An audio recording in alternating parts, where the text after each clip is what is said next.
Your morning routine is failing you, and it's not because you're lazy, it's because of the way that we think.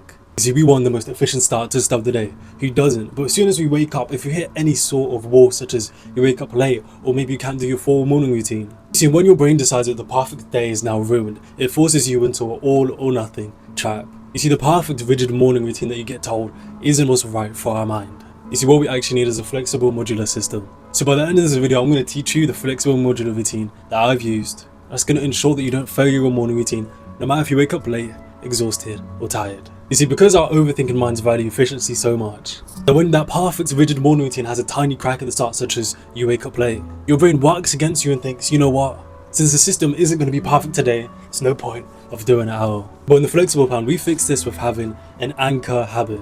This is one simple thing you do every single morning before you even pick up your phone. Maybe it's going to be that you wake up, you stand up and you stretch, breathe for 10 seconds, then you spin around in 3 circles. Okay, stop. But in all seriousness, maybe you stand up and you hit 10 push-ups. Something so small that you can do it before you give your brain time to overthink. You see, this works so well because you've turned that big domino of the fast habit in your brain overthinking, being like, there's no point of us doing it because there's just still so much to do. And if we mess up this one, everything's going to be messed up. You've turned that into a smaller domino. Something that your brain can overthink you out of, and to make sure that you secure a physical win.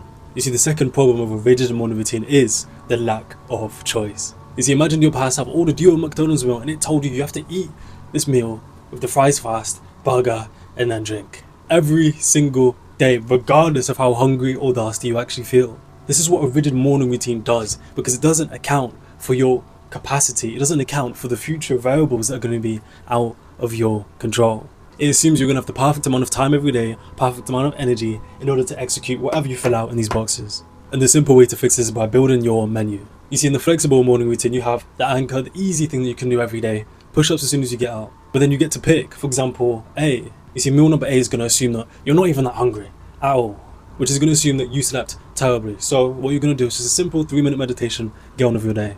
You see, path number B is going to assume that you're normally hungry, you're going to do the normal meal, normal things that you normally do. Maybe it's going to be you journaling the 3 things you need to do today. And if you want, you can add in the meditation, you know what I'm saying? But number 3 is going to assume that you're hungry as fuck. This is for the days you wake up feeling great, energy, like you just had 10 caffeine shots put through your veins while you were asleep.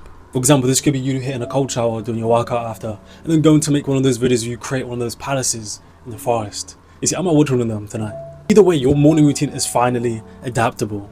Because no matter which path you take, it all ends in you getting a win that allows you to have that same energy you have as you normally do every single day. You see, the last problem is that you need to trust yourself, bro. Is you're probably overthinking about, oh, what if I pick path A a certain number of times and I barely even do C? Or what if when I do B, I actually want to do A instead? You need to calm down. This is where you need to turn your overthinking into deep thinking. But first of all, you need to let go. Stop trying to micromanage your future self. Because trust me, if you're watching up until this point, the you who wakes up tomorrow, or the you who wakes up in 2 weeks from now from doing this routine, is going to be able to understand and adapt to what needs to be done. And the best thing about you trusting your future self is that he's going to have more data than you have right now. So even if the things that you're thinking about could go wrong happens, he's going to be able to adapt. And the beauty of the system is as you get more data, you can switch. And the beauty of the system is as you get more data, the path A, B, or C, you can adapt it to whatever you want.